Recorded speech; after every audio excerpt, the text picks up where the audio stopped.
Okay, I think we're filming. I'm hoping this is filming because another one of those Google decided to mess with me just before airing. Welcome, hello, happy Sunday night. I'm Judge James. There is no Judge Evie tonight. It's just me. So if you were looking for my other half of Living for Crits, she's not here. She's she's out. So this will be one of, it looks like the Hangouts going on air is going away. So I see a note here on August 1st. So it says, for quick streaming, I have to use youtube.com/webcam. I have no idea how it's going to work. I'll have to figure it out and work out what the future will be for Living for Crits. But for tonight, we're here to talk about miniatures and miniature painting. We got a couple folks on, Shannon Carl and Chris Sear on. What's up, gents? Keith Nelson's here. Keith can see me. So we're in another part of the apartment here tonight. We are in my miniature painting studio, which essentially is my dining room. Because unlike a lot of my friends that I see and videos I see where people have their own special miniature painting areas in their houses, it's in a basement, it's a bedroom, it's an office with this really cool setup where they, get to have all their stuff set up all the time. We don't have the room for that. So essentially, this under the stairs here, like Harry Potter, is where my miniature stuff lives. I actually got some new shelving units today or this week. And I'm on, when did we go, Jen? On Friday? Friday. I got the Alex coming, the IKEA Alex. So go check on that. And the IKEA Alex is a set of little drawers for home offices that my Dwarven Forge stuff will fit in. Hey, my mom's here. What's up, Mom? So anyway, that will all live under here near my Calyx over here. And I have some minis up here that are, they're done. So they kind of go up there. But anyway, what I thought we'd do tonight is talk about miniature painting because I'm doing a challenge right now, a self-inflicted challenge called 30 Days, 30 Miniatures, in which I'm trying to complete 30 miniatures within a 30-day time frame. And at this point, I'm at like 34 miniatures completed in 16 days. So I've beaten the first 30 part, the second 30 part. I'm going to keep going. I'm going to see how many I can go. Last year, I did 45 miniatures in that 30-day time period. And while I've been doing it, some of my friends on Facebook, where I do a lot of the sharing of the pictures, because I don't really blog much anymore, have asked, how do you get into miniature painting? Or that looks hard. I can't do that. And I'm here to tell you, yes, you can. It's actually really easy. You'd be surprised at how much work the miniature is doing and you are not doing, as long as you follow some basic steps and properties. And what I thought I would do is I'm going to go through my whole rigmarole of how I do my painting and everything, and what I have, what I use, what I paint. And that way, if you want to fork out 30, 40 bucks this weekend, or this weekend's over, but this week, be painting miniatures next week and just giving it a try and see if you like it or not. And there you go. Now, Evie's on vacation. We don't need her because no one sent her any questions. And look, Evie's in the chat right now, but dccjudgeevie@gmail.com with questions for her. Anyway, all right. So real quick, just why would you want to have miniatures? Besides the fact that, who wouldn't want a cool miniature Thri Kreen at their table? Who wouldn't want that,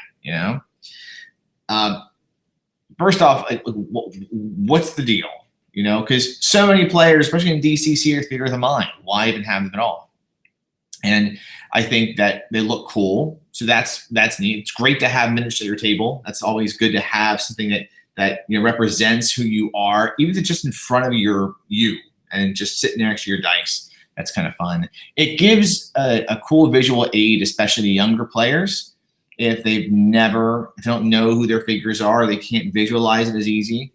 Even for those of us who are less than young, or any gamer really, it's nice to have sometimes, for some games, especially really complicated combat, a representation of your character at the table, on a battle mat, in some terrain.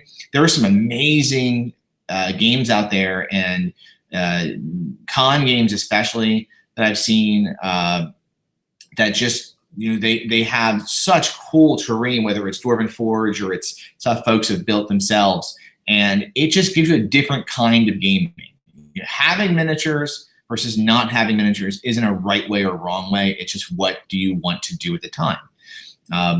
And you don't even need to have them for for role-playing games. Especially most of my miniatures, a lot of them are for games like Frostgrave or Mordheim, or skirmish war games. There's Warhammer 40K, Malifaux, all kinds of really cool miniature battle games. Fairy Meat, that was a fun one back in the early 2000s that I played. So anyway, there's a lot of games, and what got me into miniature painting was that it was actually back in 1999, and my friend Sophia taught me how to do it. And she taught me how to paint and just the basics of it. I was hounding her about, going over, she had an awesome collection of Battletech miniatures, and we had started playing Crimson Skies together. I don't have any of this Crimson Skies airplanes out right now, but I wanted to have my own. At first, I paid her to paint them for me, and that got expensive. And then she taught me basic ways of doing it, and my first painting was terrible. That was almost 20 years ago. That was 20 years ago. It'll be 20 years ago this fall, and my first painting was awful. And she was very patient with me, and she taught me a lot of the basics. And from the basics, I was able to, within a few months, start painting some pretty cool miniatures. Actually, some of the first ones I did were really cool. The airplanes were tough because unless you're just painting a solid color, getting some of the details was tough. So I'm going to go through here just the basics here and how I do it, what my setup is, what I have. And I have some questions coming through. My mom is asking what size brushes. I will get into that, what brushes I use. It's most important to say that what I have here, and my son Cooper's on. Look at that. He has to be quiet on his iPod, and he's chatting into the conversation. What I use here isn't necessarily everyone else's setup. I think it's very important that I start off with saying that I'm by no means some miniature painting expert. I am by no means, there are so many better people to follow on this than me. But I had the evening free, and Evie's not here to take over part of the show. I don't have to pull any of the 7th grader stuff, but I'll do it now. Why paint miniatures at all? Because I'm the 7th grader, right, Evie? So she's watching. And the answer is, first off, besides the fact that they look cool, why paint them is it's relaxing. It's very relaxing. It's one of my favorite things to do in the gaming hobby as a whole, is to sit here and paint miniatures. And then they go away. And I don't even do a lot with a lot of them. I have some miniatures I'm never going to ever, still haven't used them. I did this giant worm, I haven't used him yet, but it was fun to paint him. He's not even that good at a paint job. If you think this is a cool mini or well done, this is like slop and go in my book. All right. But it was a fun one to do. But just, some basic techniques, right? Anyway, the other reason is it's great to see your work in play. It's really fun to see something you built on a table that other people are enjoying.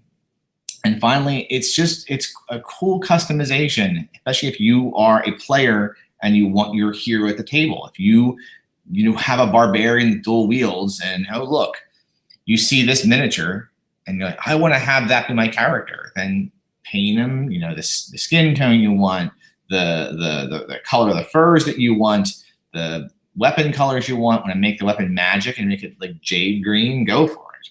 So it gives you a chance to do that. And be a tribute to your favorite characters or something.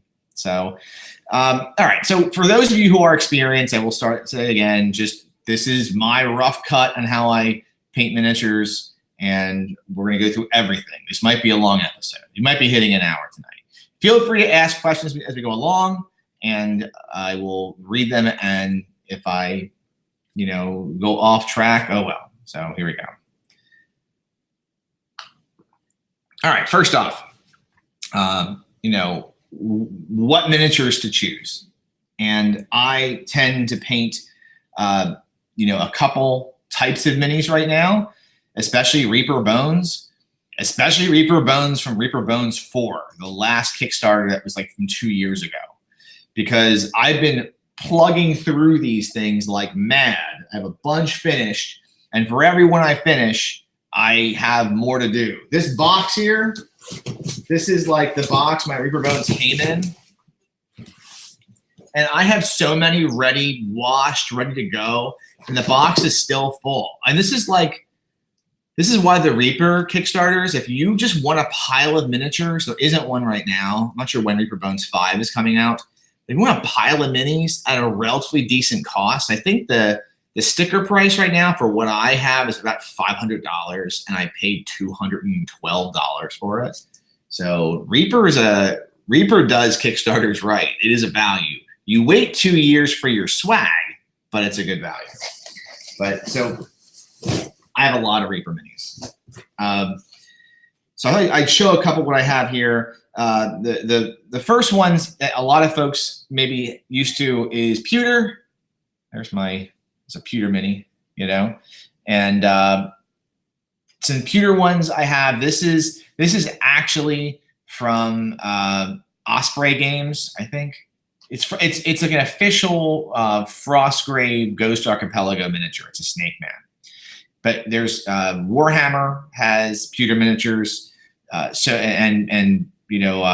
Sword miniatures. They have some really cool like anthropomorphic characters. So I did Evie and all bunny warband with Dark Sword miniatures. Those were really cool.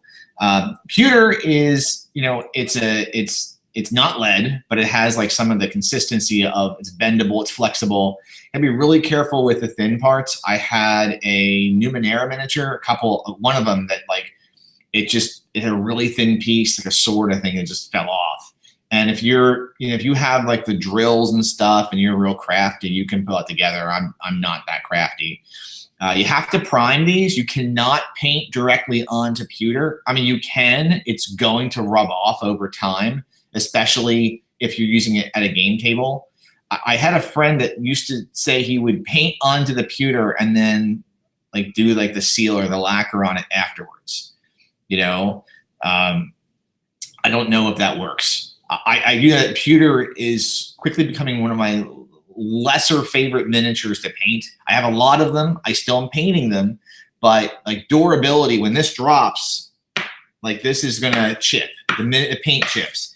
Whereas, I have a Reaper Bones miniature here, fully painted. This guy's done. He looks pretty cool for my quality, and I can drop him all day, and the paint's probably going to be okay. If I really throw him, he's going to chip. But the Reaper Bones, it's light. You don't have to prime it. So anyway, priming on I'll talk Reaper in a second. You have to prime your pewter. You can prime your plastics, depending on what plastics it is, but pewter you have to prime. And I use Army Painter primer. So you can find this at most game stores. The Citadel for Warhammer has theirs too.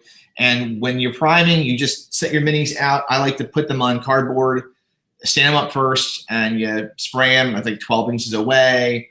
You let it dry a bit, you turn it around, you do that side. You don't want to focus on a miniature too much. You don't want to fill in the gaps. You really are trying to, the whole process of painting, you're trying to preserve the detail of the miniature with every brush stroke you do, every prime you do. So, but you really want to make sure you get the full miniature primed. I have used paint on primer before, especially when I used some miniatures that had really fine detail. I'm just too lazy to do that now because I'm 40 and I have lots of responsibilities. And I paint when I can. But if you want to do that and paint it on and you want to spend a lot of time with your miniature, go for it, Now mom asks, how has your style of method of choosing and painting miniatures changed over time? Well, what a good time to ask that question, because I'm going to go into Reaper Bones a bit more. So Reaper Bones, they're cheap. They got great detail. This one here was about $3, and it's hard to see, but this is like a lich or something. And they are flexible. They are, gosh, there's so many of them. The Reaper website is fantastic. My son just said, "You're not old, Dad." Thank you, Cooper. It's like a family show tonight. I have my whole family watching. Reaper bones. Reaper makes pewter as well. I have some Reaper pewters somewhere. But you know, this plastic here, the cool thing with it is I think you have to prime, I believe, like a hard plastic. Like this is a Warhammer like model plastic type, I think it is. I don't know. I'll discuss Warhammer in a second. You do not have to prime these. I see people say they do use primer on it, like Vallejo primer, I think some folks use, like a paint on. I don't prime them. I've never primed my Reaper bones. It doesn't say you have to prime them. All you have to do with Reaper bones is, the first thing is wash them. And someone at the Phantom of the Attic in Pittsburgh told me about what to do with Reaper bones. And you get the miniature, little dish soap. I use a brush. I have a brush just for miniatures, and you make sure you wash whatever other stuff is on there. Get it real clean. Dry it. Here's a larger Reaper bones. Actually, this is one that really needs a good wash. This is a big one. It's like an elephant man, not the elephant man, but an elephant man. And you get some soapy water, you wash them, you rinse them, you set them aside, let them dry, and he's done. You know, he's not done, but he's be great, wouldn't it? Just wash your miniature and the paint forms. That'd be fantastic. But that's a cool thing with Reaper bones. And the same thing, this is the Reaper bones 4 material. It's gray instead of white. It's a little more rigid. This is the old stuff is very malleable. The new stuff is a little harder to move around. The big ones, and Reaper bones black is also pretty dense. This is another one of the ones from, that's that gray material. The Kickstarter from Reaper bones 3 and previous is this material, which is really flexible. After you're done priming it, I'm sorry, not priming it. Don't prime it. You can, but don't. After you're done washing it, you're going to want to reform it possibly. Oftentimes, these things look all twisted and deformed in the pack, and it's totally okay. When you take it out, you try to straighten it like pewter. Like I could bend this bloke's bow, and I can put it right back. This dude, if it's bent, it's not coming back on its own. You have to reform it, and the way to do that is to you can go on Google and find some folks talking about this, but I like to boil a pot of water or water. If you're in Philly, you boil your water, and then I have a little cup or bowl of ice water next to it. And what you do with is you dip the piece that's bent into the boiling water. Maybe stop if it's a rolling boil, obviously, take it off the heat.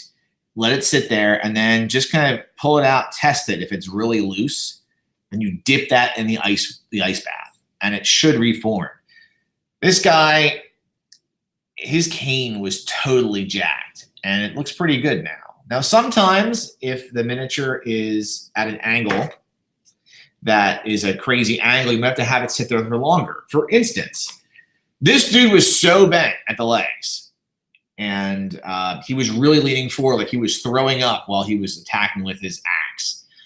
And I had to have it sit a bit longer, and then I took it out, put the ice bath, pushed down hard to make sure it's got as flat as possible. I've heard that unless you melt the plastic or you make it hot the whole way through, it'll eventually bend back. We'll see. This guy's the test. I'm going to put him at base, though, which I'll get the basing in a little bit, so he doesn't ever tip over. But that's the deal with pewter. I'm sorry, bones compared to pewter is you have to bend it back. But I think pewter, if you bend it back and forth on its own over time, it gets damaged and it breaks up and it falls apart. So Evie's asking, what's your favorite mini you've painted during this challenge so far? Oh, that's a Let me go get. I'll go get him now. Here, let me walk over here. I'm wearing a bathing suit, so bear with me. My favorite mini from this challenge so far is, was it Yag Kosha? I count this as 2 miniatures towards my challenge, and it's this elephant like alien dude on a chair. I did his throne. I felt like he had kind of Dr. Pepper's, not Dr. Pepper, Dr. Pepper, John? What was it? Sergeant Pepper. A Sergeant Pepper's Lonely Hearts Club Band thing going. Dr. Pepper, Sergeant Pepper, same guy. He was a doctor first, and then he enlisted. So I did this first, then this, and then I thought he kind of pretty cool. He just sits in his chair. This is my favorite one so far. My second favorite I'll show later. So Evie, that's the fave. What I don't like to paint, and I don't like anything on a sprue. What a sprue is, I'm not going to show one off right now, but when you pull out a sheet and you have to like clip the miniatures off the sheet, like there's some sprues for Reaper Bones. Here's a sprue. This is a pretty basic sprue, but this is a sprue where it's just figure and her arm, and you got to put it together and stuff. But it's Reaper and it's bendable, and I like that, you know, because it's also durable. I had a hard time with some of the official Frost Grade miniatures. The sprues seem to be very fragile. When, like, you know, there's no bendability to that plastic at all. It just breaks. It seems to me trying to cut it loose from the sprue.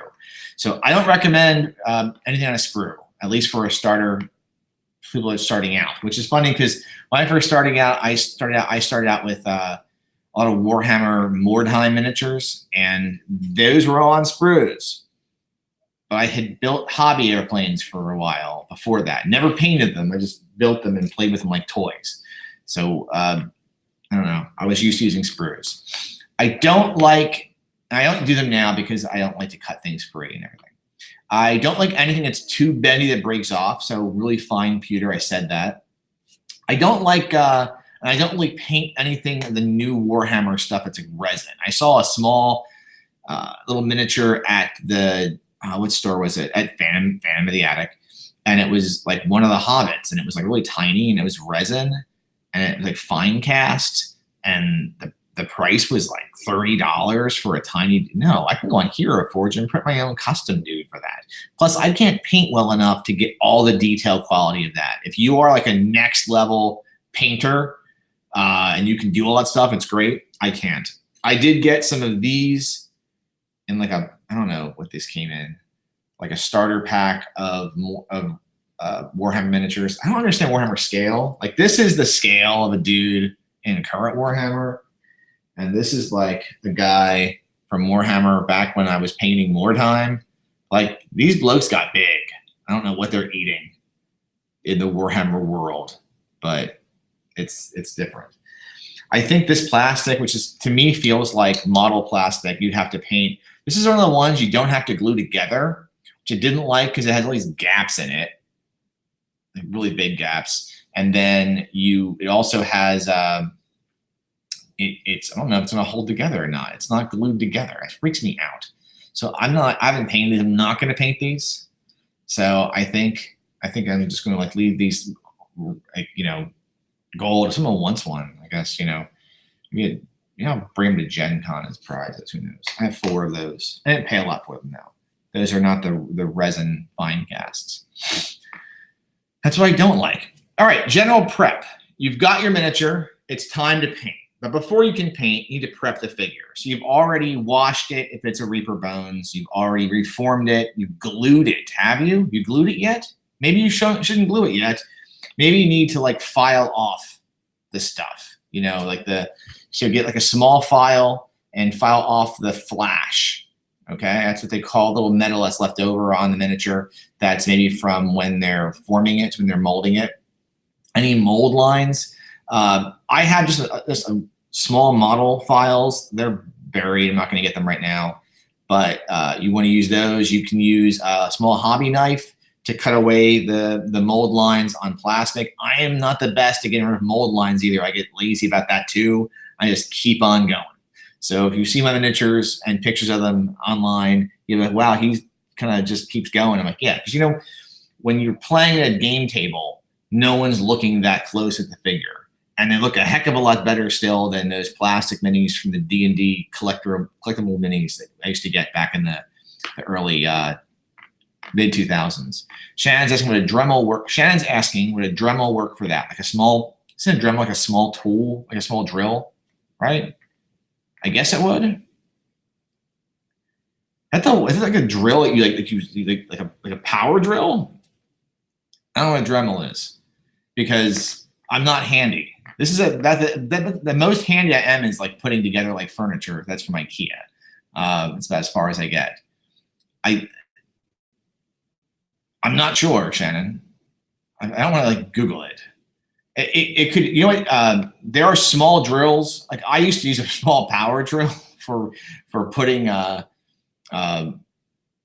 like better basing for my Crimson Skies miniatures until I went through one and hit my thumb. Then I stopped using a power drill for that. So I probably shouldn't have a power drill. I know that people can use drills if you want to reattach something. And you can, if this bow breaks off, you can file it down a little bit. You can use a small drill, put a pin in there, and then put a pin in this side and pin it back together. Again, I don't have that problem with Reaper because it bends. So this is why I just kind of stick to the plastic stuff anymore.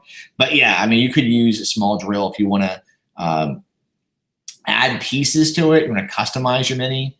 I haven't done that in a long time, but you can like kit bash miniatures, add swords and stuff. I have a miniature in there that I gave 2 claymores to, 1 in each hand, because that's effective in combat, right?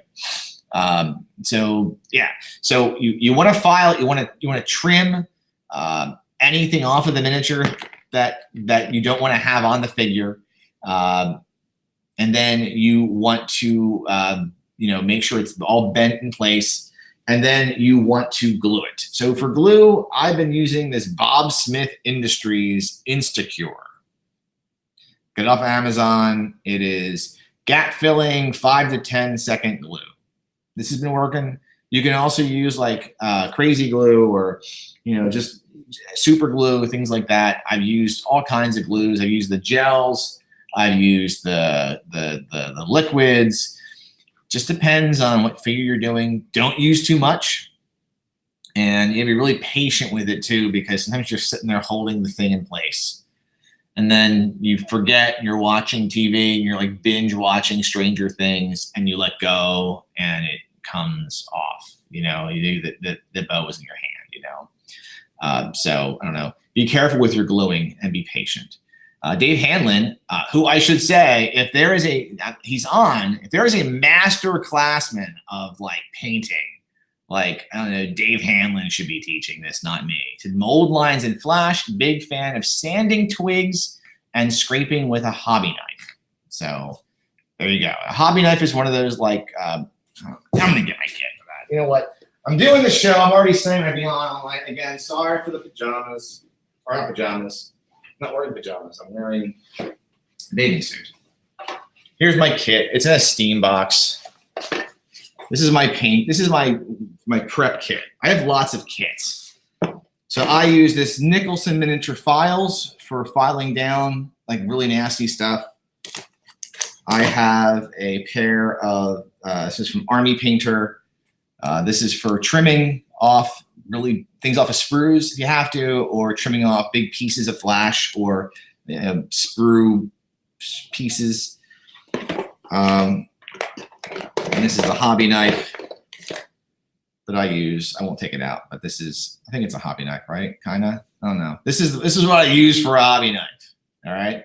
So anyway, yeah, Dave's miniatures are gorgeous. His painting is amazing. So it's cool that he's on. Anyway, so you've glued your miniatures and then you have your station and you're ready to paint. You're ready to go, right? So what's at your station? So I have a little painting station here, and I can't really swivel the computer, can I? I kind of can. We'll move down a little bit here, okay? All right, so my station, before I'm going to paint, the miniature is glued, it's primed. Also, I've seen folks that have glued prior to priming. I've seen folks that have primed after they glued it before they primed it, and then they folks have primed it and then they glued it. And I'm for small miniatures, I'm about putting the whole figure together, sometimes even the base and then priming it. Sometimes I do everything but the base and then prime it. Sometimes I don't know. It really depends on your style, I guess. and what detail you're trying to get to. Most of the time, I'm gluing it first, then I'm priming it. I'm not painting things on a sprue. I can't cut sprues already, so I'm not trying to mess around with that. So, all right, miniature's done. So here's a finished miniature that's ready to go. He's been bent into place. Sorry, the lighting sucks here. There are so many better shows for this, but he's bent in place. He's ready to go, and I need my station to paint. And the first thing for my station, I'm gonna give my station overview, is I need something to protect the table, because this is a dining room table underneath here, and I don't want to ruin that any worse than it's already ruined. So I have this big red, white, and blue 4th of July 2018 vinyl tablecloth. So it's pretty filthy at this point. I use this right here underneath, and then on top of that I have a tray. I have cardboard. So this is like scrap IKEA cardboard, and I just got some more IKEA, so I have more cardboard coming. I like to have something like this underneath so I can wipe the brushes off. I have my little palette here for mixing. I have a tray because I need to keep things portable, because I can't I can't keep everything out. So this is my tray that I commandeered from Jen that has, I will put my paints on this, and my various paints. I do not have a massive paint selection. I don't think I do. I have the paints that I need, and I'll mix the colors sometimes myself if I want to change a color a little bit, add a little bit of white to lighten up the red, maybe not turning it into pink. That's a challenge. So I have just enough to get by, I think, and it works for me. I've been buying my paint as they go. I have some paints that still have lasted a long time. I have some like inks and stuff that are still in the old Citadel containers. But anyway, so that's the tray. And then I have next to the tray, I've got my cups of water. I usually keep 2 cups. Here's my DCC cup, and here's my Gary Con 9 cup. And I like to keep 2 cups. And I don't know if it makes any sense whatsoever. It's just how I do it.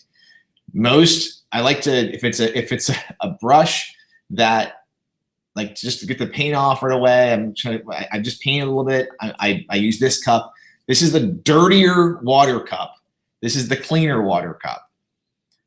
I don't know why I do this. I just, I'll have them one in front of the other, and if I'm painting, and then I'll put the brush around into the first thing of water, and I'll just rinse it out a bit sometimes to make sure I really clean off the brush head, and I'll put it into the other cup of water. And then, sometimes I get lazy, I'll pull water from the green cup to thin out the paint. So that's a trick I do sometimes just because it's there. Anyway, so I have the cups, my palette, I have the cardboard. I keep paper towels next to me also, usually 2 paper towels to wipe off excess paint. So that's there. Yeah. So my mom says she does the same with watercolors. So it makes sense then, I guess. I should note my mother is an artist, so I've grown up with her and her art, and I don't know if I don't think I ever consciously paid attention to her when she was painting when I was younger. I would watch if I saw it, but I don't know. But maybe I subconsciously took in more than I thought. So anyway, the second thing is there's no number here. This is just a really freaking long video. Painting, the paint itself. Let's discuss paint. All right.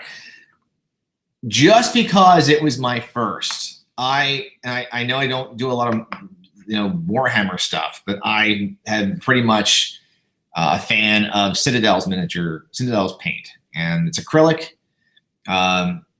It's not cheap. I don't know if it's like $4 or $5 a small pot. It does last a while. It's pretty high quality, I think. It beats buying the jug paint, the jug acrylic at your Michaels. I have white.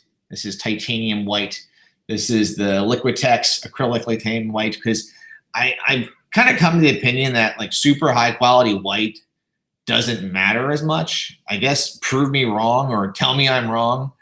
But I go through white like mad. I have a Citadel white, the ceramite white. And I'm not sure if other folks have the same problem, but this always gets gloopy on me. I don't know why.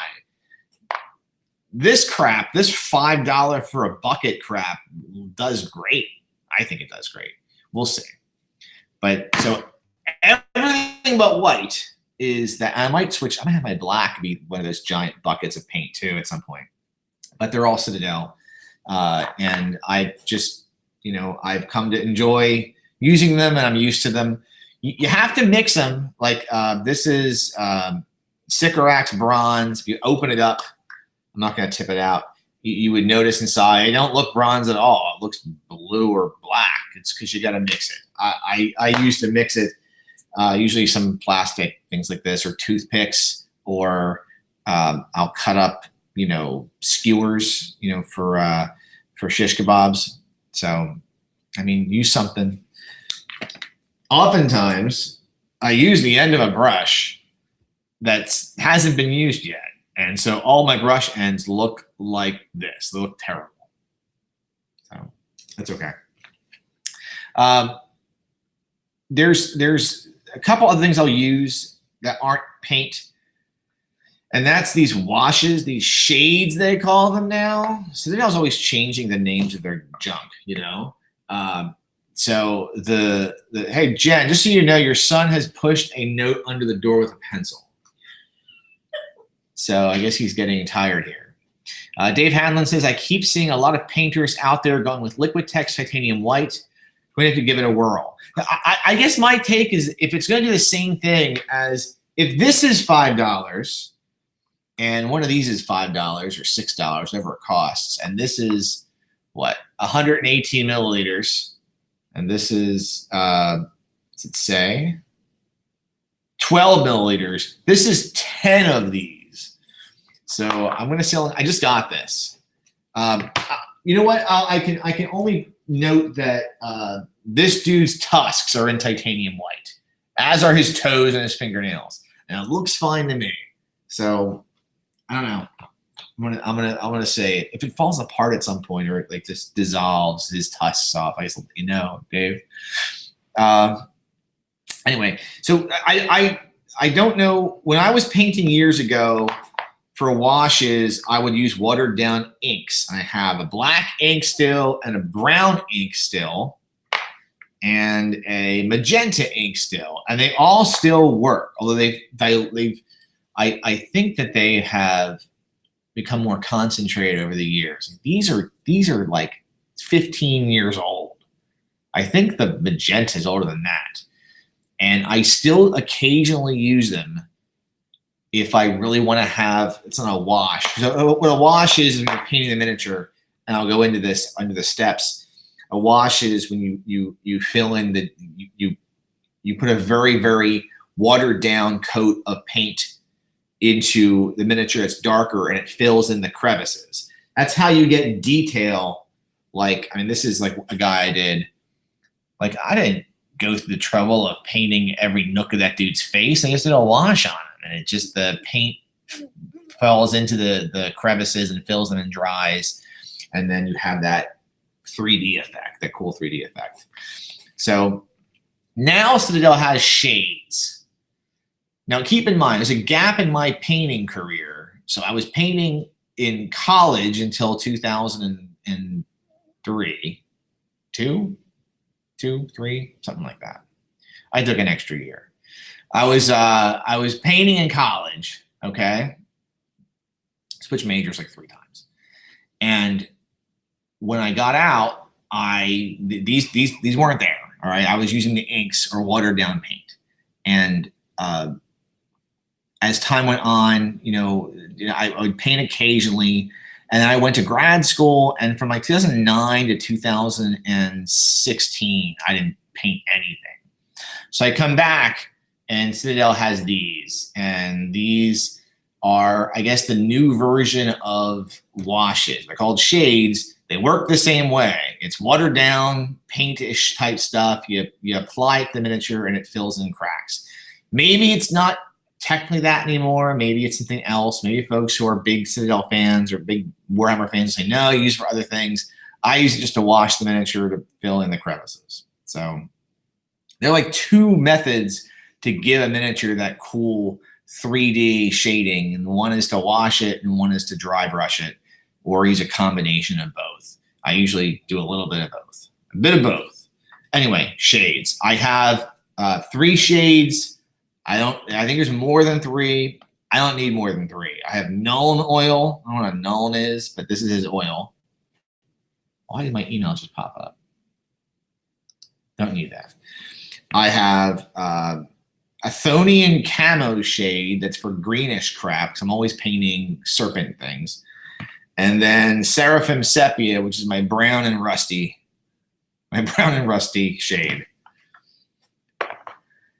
And that's the paints, you know? I mean, if you have a good collection, I mean, I got a bunch of greens, I got a bunch of blues, a bunch of reds. You can, paint as you go. If you have some skeletons, start with like, it's funny because if you go to a Warhammer store, here's a suggestion or a tip. If you're going to paint something, ask the internet and be wary of going into like a Warhammer modeling store and asking them for suggestions on what paint you need. So I was going to paint skeletons. And I went in and I was like, all right, I haven't painted skeletons ever. I've never painted skeletons before until this miniature, not this miniature challenge, but recently. And I said, I want to paint skeletons. What should I use? What color? And he showed me like 4 colors. And I'm like, I don't need 4 colors for that. I'm like, he mentioned Screaming Skull. So I got Screaming Skull. That was it. And then I just did a combination of shades and washes and stuff, and that worked fine. So I don't know. I feel like they will give you like, to paint 3 colors, they'll give you 9 colors. So there's a Warhammer store nearby, and I'll go in there for my paint. But very nice staff and guys. I just feel like I'm constantly being sold like $30 of paint for a $5 miniature. Anyway, all right. So some other things you might want to have with you is something to hold your miniatures. I know that Citadel sells a miniature holder. You could use a pill bottle with sticky tack. That works too. I know that my friend John, who's doing this challenge with me on Facebook, he has tons of pill bottles. I'm sure that he has the prescriptions. I have all kinds of allergy medication, so it's not anything crazy, right? And you put the sticky tack on the pill bottle, and for light miniatures, they'll adhere to it. I use one of these sometimes. I got this at PAX Unplugged. I don't know who made it. It was like $20. I thought it was cool. And you'll take this and you affix the miniature for it. And that way, when you're painting, it gives you something to brace your hand, because my hand moves a bit sometimes. So I'm looking to get some detail in there. And you can turn the miniature as you paint. And then for this one, you could pop off the soda cap and then put a new soda cap onto it, which is kind of cool. I like this guy. So anyway, this can be fun to have. I get lazy and don't use this often. If I'm doing a big miniature, I will hold it by the base until the very end, and then I'll deal with it that way. All right, so Evie's saying mix. Oh, okay, Evie, mix. Oh, she's probably saying I was saying mixing the paint up. All right. Oh, I would not recommend using the sticky tack method on pewter unless you use a lot of sticky tack. I just don't have, I don't trust the pewter on there not falling off. And Dave Hanlon says the hobby holder. So this is a hobby holder. And the bottle cap is a really cool and cheap way. The Citadel one is cool to hold any miniature space pretty much, but you have to keep the miniature in that holder until it dries. I can have a wet miniature on top of this. I was doing a lot of mouselings with this. Mouselings like little anthropomorphic mice, and I was using this. Is he okay, Jen? Okay. I see more note passing. It's like freaking 3rd grade over here. All right. Brushes. I think someone asked earlier what brushes I use. And brushes are one of those areas where I'm going to tell you what these are, and I'm probably going to hear people say, that's not a brush you should be using for miniatures, but that's okay. It's just as time has gone on. All right, so first off, I get my brushes at Michael's, and I get Artist Loft brushes. I have had good luck with them, and I think they do a good job. I have 1 or 2 non-Artist Loft brushes. I'm separating them out here, and that's only because I don't know. My axe over. They're old. They're really old. I have probably Galleria brushes. So I have 1 Citadel brush. So my brushes are out. The brush I tend to use a lot of the 2 brushes is I have a round. This is like a size 1 round brush, and then I have a size 4, I think, round brush. And these are a lot of ways for detail, not detail, but like doing a lot of the coloring and everything with these after I have applied like the first coat of paint. So this is like my bread and butter brush, especially this larger. I really do like having the larger brush. If I wet it, I can get the tip to be pretty tight, and it holds up pretty well. It holds a lot of paint, and it washes off easily. And these are like the level 3 brushes. So for the most part, so they're the more expensive ones, but I think they're worth it. For applying a lot of paint, this is like a size 8 shader. And I like this. So for a large miniature, so if I'm going to do, let's say I'm doing this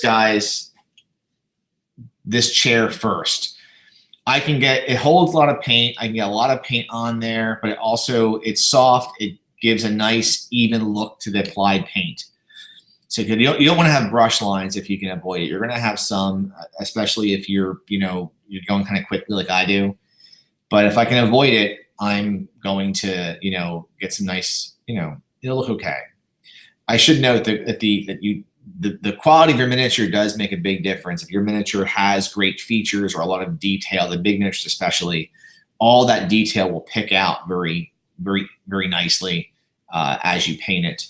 So sometimes you see these great painters, and that guy's an awesome painter, how those minis turn out. People are saying how cool some of my minis are, and it's really cool to hear that. But I just it's not me as much. I think it's the miniatures themselves. I think getting good miniatures really helps. But get that layer of paint on. Sometimes I will use, for applying paint, I use a brush I experimented with, but I don't think it worked too well.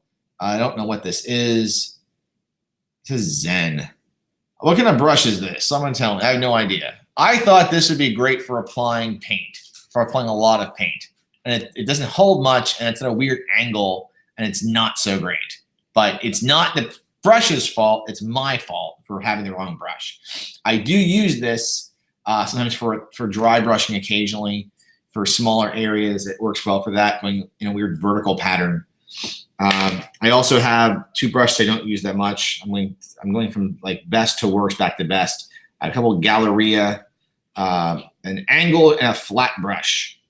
And I don't use the angled brush much. It's kind of getting old and a little busted. The flat brush I use this for applying like paint for a small miniature. If I'm going to do the whole miniature, I'll use this. Especially since I want to use another brush later. I don't like to wash my brushes more than like at least once in a sitting. If I'm going to sit through and paint them for a while, I'd rather not wash them at all till later. I do overly wash my brushes. I'll get the brush washing in a second. On the Artist Loft side, something I'm trying is I picked up, I like this. This is a size 18/0 spotter. Wait, spotter? Yeah. And this is super, super, super thin. And I used this last night for doing some detail on a miniature. I liked how it turned out. I bet you this brush doesn't hold up that well. After a while, they do tend to fray a bit, and you have to get new brushes, and they can be costly. And then I got this. I haven't used it yet. This is a size 0 shader. So this is, I had one before that was like a size 1 shader. They didn't have any of those. I want to step down, And for miniatures where you have like, I don't know, armor and you want to go along the edge and just do the edge, painting just a wide down pattern. So he's back to passing stuff again. All right. The last brush I have that I use a lot of, and it's a Citadel brush. I got it because I needed something. I couldn't find something. It is designed for dry brushing, and it works really, really well. And this is that brush. It's a great dry brushing brush. I've had a really good experience with it. I mean, yeah. So it's a Citadel dry brushing brush. I don't know. I'll just say that. Those are my brushes. There are many like them. These are mine. I usually once every couple months I'm back at a Michael's, and I was fortunate to get a Michael's gift card for Christmas this year. It's still going strong. All right, so you get your brushes and you go through and it's time to paint, right? So when I'm painting, I apply a base coat first. So this is a miniature that's been primed. Okay, it's pewter. I can't see this. This sucks. I'm sorry. But the base coat might be all one color. So for instance, I did this wizard. I knew the primary color was all going to be red or white with the beard. So I painted the whole thing red. The whole thing. Everything red. Just to get a base coat on it, because on Reaper, you have to put a base coat on because you're not priming it. So on a Reaper Bones. So I did the whole thing red rather than try to paint the whole thing out from scratch. Every part of them differently. I drop my minis a lot. I drop them all the time. So that's why pewter's dangerous with me. So this is one that I've done the whole thing in a full base coat. And the pewters that have been primed, I get a little more adventurous with them. So this one here I'm starting to add layers to him, but I'm painting the layers right onto the primer because he already has a coat of primer on him, which is kind of like paint, right? So I can do the greens and the grays and everything. I can, I'm not worried about the paint coming off because sometimes on the Reaper miniatures, the paint you'll have to go add a couple layers of thinned out paint before it'll like totally adhere. It might have some spots where it like lightens up or it like flows away from, I don't know what that's called, where the paint just kind of runs a little bit and you have to reapply. So anyway, that's the base coat. So this is one that hasn't done it all. And this is one that's in a couple of coats. This one here is about ready to be washed. So this is a last chancer from Warhammer 40K. I've had this miniature for about 19 years, never painted it. So he's got a gray suit going on. I've given his belt is in a leather color. It used to be called snakebite leather. Now it's something else. Now it's not snakebite leather anymore. It's something, what is it? That ain't it. It's Baylor Brown, I think. And I've done his guns in black because I'm going to dry brush metal onto those. He's ready to be washed. I'm going to wash him. And to wash a miniature, I would pour some of one of my shaders down. So I'm out of Nuln oil, but I would pour some of this in to a cup. I would typically, for this, I use my size 4 round, and I would just wash the miniature. I'm not doing that on camera because my camera can't show this stuff very well because, again, it's just my camera off of my iMac. So I would heavily advise you to watch videos of people doing the washing process. The same with the dry brushing process. That's the other way to add detail.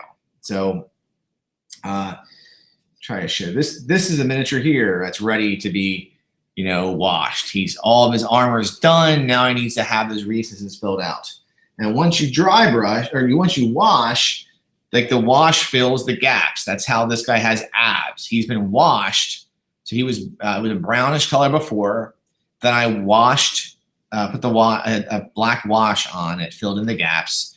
And then after that, I dry brushed some lighter brown on top of his skin or on top of his robe.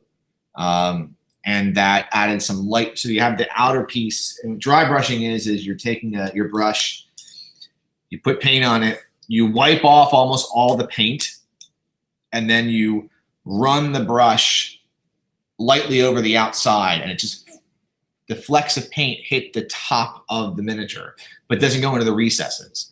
So it's how you get your 3D effect. You've got the light paint being dry brushed on the outside, the dark paint, the wash, is settling in the crevices and the cracks, and you have your base coat on there. It's like the middle. So you have light, middle, dark. So no matter what's happening with, that's how you have that shadowy look to a miniature. Or it has this really cool, flow to his robes and everything. But the reality is you just really did a good job with the paint and the brushing. For dry brushing, I should note, I use the back of my hand for my dry brushing. So I will wipe off the paint on the cardboard. That's what all this is, until I've decided it's almost all off. And then I do a couple wipes here. And if barely any paint is coming off the brush anymore, it's time to dry brush. Because the last thing you want to do is a miniature that you're almost done painting, and I've done this, and you dry brush and your brush is still kind of wet, or your dry brush has too much paint, and you just rub paint into an area that's been almost all done except for dry brushing. That sucks. You got to redo the whole thing, or redo part of it. So dry brushing. So if there's anything you can go look up on YouTube after this video, if you're like watching on like a painting kick, I would look up washes and dry brushing, and that's the first two. Then detail. At the very end, you take your thin round brush, you take whatever, and you pick out the detail. Like this guy here, I just did this guy last week. This is a cool Reaper Bones for Saurian guy.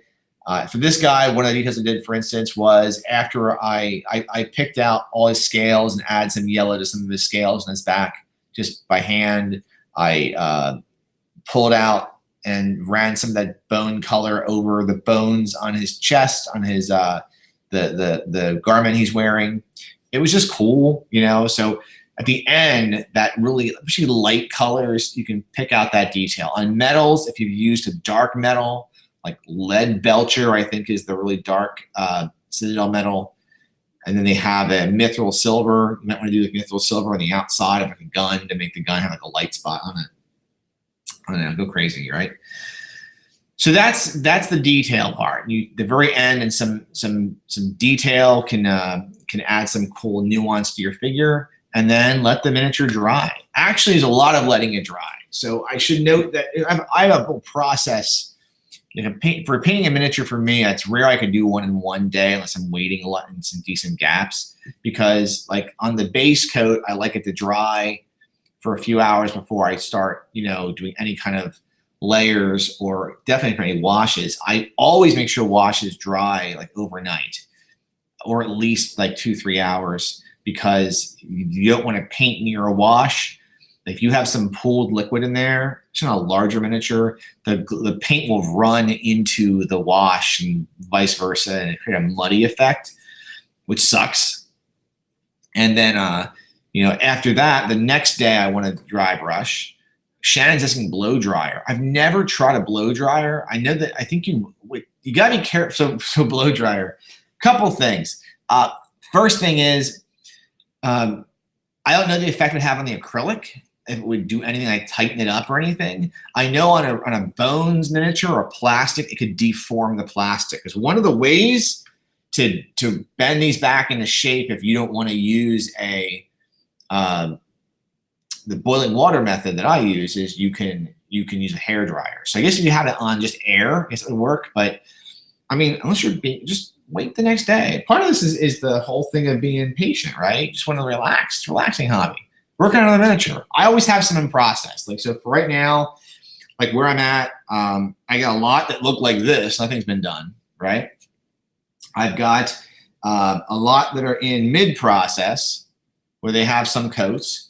I was working with dark gray last night. I will say, if you want to conserve your paint and you're using like a color that you've scooped out too much of, go back to miniatures you think need that paint and apply it on those. For instance, this guy, I wasn't going to do his robe last night until I was working on doing these pillars in dark gray. I had extra paint left. I didn't want to waste it, especially since these little pots are expensive.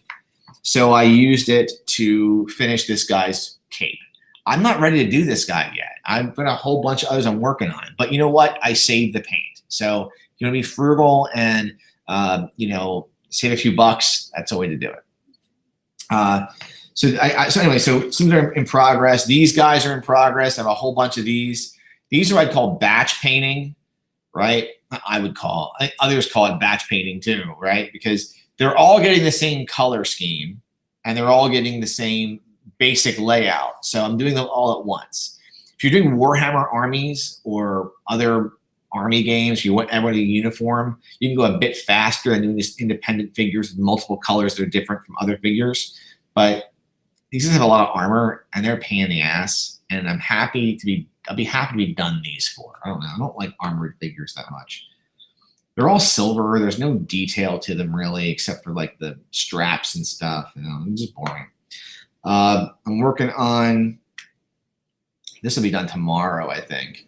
I'm almost done this. This is just a piece, it's a coffin, like a sarcophagus, right? In my 30 days, 30 miniatures challenge, I do cheat sometimes. And to get one done, I will work on terrain that's just stone, because stone is really easy. It's a, you know, it's a dark gray base coat, a light gray, what's it called? A lighter gray dry brush, and then a white dry brush, and sometimes maybe a wash, maybe not, and then you just pick out the details afterwards, and they look cool and they're easy to do. If I'm traveling and painting, which I'll do sometimes, I'll bring a lot of stone stuff with me. And then something that's done, you know, a finished miniature, you know, I showed these off. Here's a finished Warhammer miniature from years ago. This is a Mordheim miniature. Here's what I did years and years ago. This is a different process altogether. This was just using a black primer and dry brushing everything. And actually, I don't think it looked too bad. A little overly dry brushing, but this is one, and I used to name them back then. It looks stupid. I was playing a lot of Mordheim. I didn't know who it was. So this guy's name was Drakkar. Ooh, like the cologne, right? I don't know. So I that's a method you could use if you're like, you know, I guess black, because black is going to add shading no matter what. It's going to add the detailed look. Now I would not do it that way, because, you know, I still want some layers of paint over the primer, so you know, just to give some protection, because sometimes the paint's a protection, a protective coating. This is a cool one. This is the one I did yesterday. I'm very proud of here. This is a T-Rex from Reaper Bones 4. And someone told me that I could airbrush these. I don't have an airbrush, and I don't think you can airbrush indoors, and I don't have a garage. So I guess I'm not airbrushing any, but this guy took, I don't know. I've been working on this guy since the beginning of my 30 days, 30 miniatures challenge 16 days ago. And he turned out okay. This is really, this is every technique I've discussed today, from a complete green base coat on the top, a complete brown base coat on the bottom. And Dave's like, I can airbrush indoors. That'd be cool then. Might have made this a little quicker here, because this is all by hand. I did the base and the top separately. After doing the dark green top, I used an ochre, a towel, light ochre on the dry brush onto the belly. I did a heavier dry brush to try to get more of the orange onto the green. Then I picked out the details at the end. I dry brushed the outside with a light green on the outside, you know, to give him that like kind of like cool reptile feel to him, like the scales. And then I picked out some details on his back to add some of his fins to be light, like bright orange. And he turned out pretty cool. I liked him. That was a fun one. That was Evie. That was the other miniature is my favorite. This might be, the big ones really are cool. You know, they can give you a lot of cool detail. So when you're done, you're not done yet. There's one step left. Well, actually, there's a couple of steps left. When you're done with the miniature and you want to play with it, you can put a base on it. Reaper's bases are pretty cool for the small ones. You can glue it on. I do nothing with my bases, and I am horrible about this. My base work is garbage. I glue the miniature to the base. If the miniature has a base that already has stuff to paint on it, great. It's going to get some stuff. Otherwise, it's a black base, maybe a gray or brown base, but it's just like that. And that's all we're going to have, because I don't know. There are folks that will glue plants onto their bases, and that ain't me. I don't have time for that. I'm done painting this Thri-Kreen, so I'm going to move on to something else.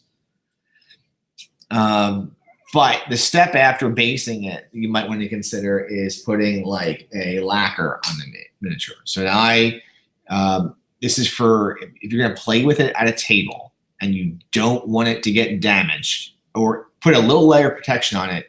I use Tester's spray lacquer. This is the dull coat. It says clear coat on here before the cap went on. It says dull coat on the outside. You don't want anything with a glossy finish, because you don't want your miniature that is supposed to be a grim looking guy to have, like, I don't know, lip gloss over his entire body. So I like this. You just spray it a distance like a priming. You're priming. Then it has to be on outside. I do that. I do have an outside area. I can do that. With priming too, it's an outside. I have a back deck that we do it on. So, and that's the last step in the miniature painting itself for the miniature. Your last step, if I can recommend anything, there was that one video, like, if I can, was it the graduating class of 1999 wear sunscreen?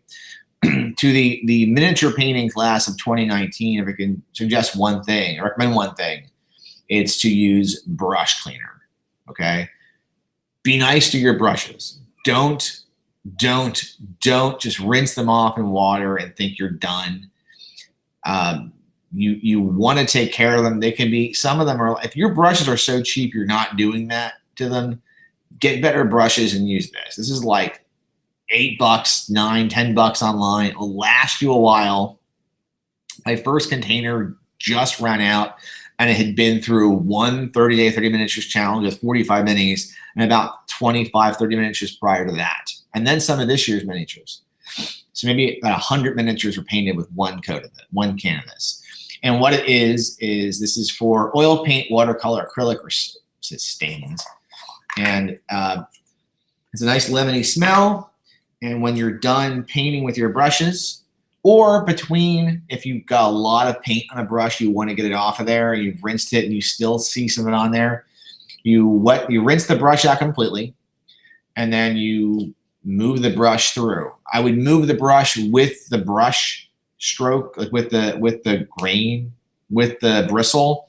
You don't want to like take a brush that's supposed to have a nice point to it and be real hard on it. You'll have a brush that looks like my hair when we're all said and done. You don't want that, you know? You want a brush that's like still like tight in the end. And then you rinse that again, and that's it. And this is like shampoo for your brushes. Can't recommend this enough.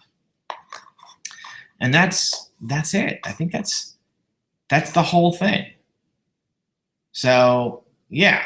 All right. So we're gonna wrap up here. This is a little long. This is an hour and 10 minutes. So I don't know. Again, experienced painters out there. You know, I'm trying to be like the Bob Ross of painting here. Essentially, I wish I could do some painting tutorials with actual paint. It'd be a very long live stream, because I take a while to paint. I don't say anything. I sit there and I'm like, I mean, how do I say, when I'm painting, I'm pretty quiet, right? Yeah.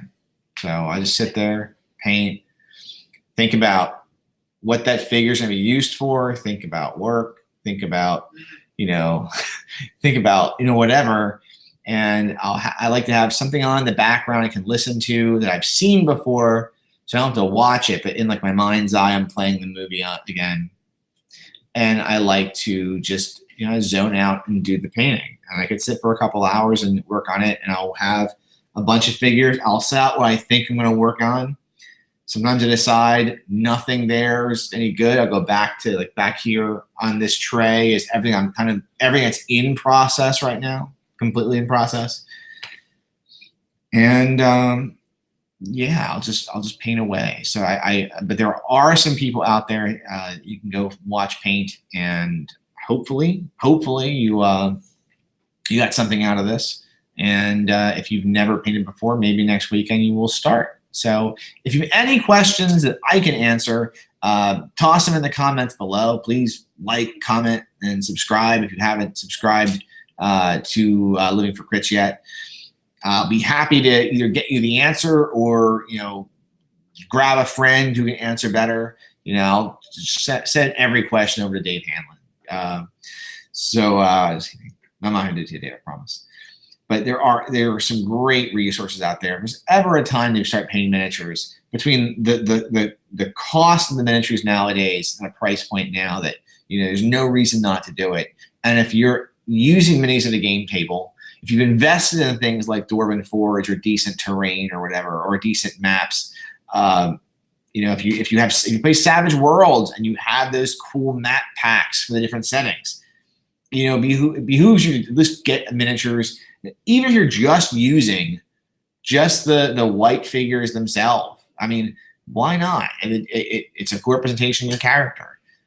But, why not also maybe throw a couple coats of paint on there, see how it looks, and worst case scenario, you don't like how it looks and you don't do it again. But I think you'll have a better time than you think you'll have if you're one of those people that's trying to stay away from it. Because believe me, when I first thought about getting into painting figures with faces, because I could do mechs, I could do airplanes, but I was so intimidated about painting figures that had faces and figures with that level of detail. I got I was going to pay more time, and I didn't have the money or the budget to play full Warhammer, but skirmish gaming seemed like it's I could do.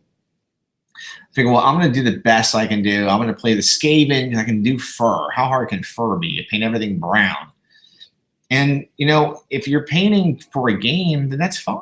You can paint everything, one base color or just a couple colors. And there's some great minis out there at the table that just have some basic coloring on them, and it just helps enhance the game. But I would bet they give it a couple years. You'll kind of get hooked on it. You'll start to improve your craft, and then you'll really kick things into overdrive, and you'll be painting way better than me in far less time than it took me. So, anyway, well, I'm going to thank everyone for watching, and I will do my outro now. If you haven't sent a question to Judge Evie, she will be on next Sunday for whatever this week's version is going to be. I will do our outro here. So here we go. So this is, I'm going to wrap this up. Here we go. Team Skaven. Good night, everybody.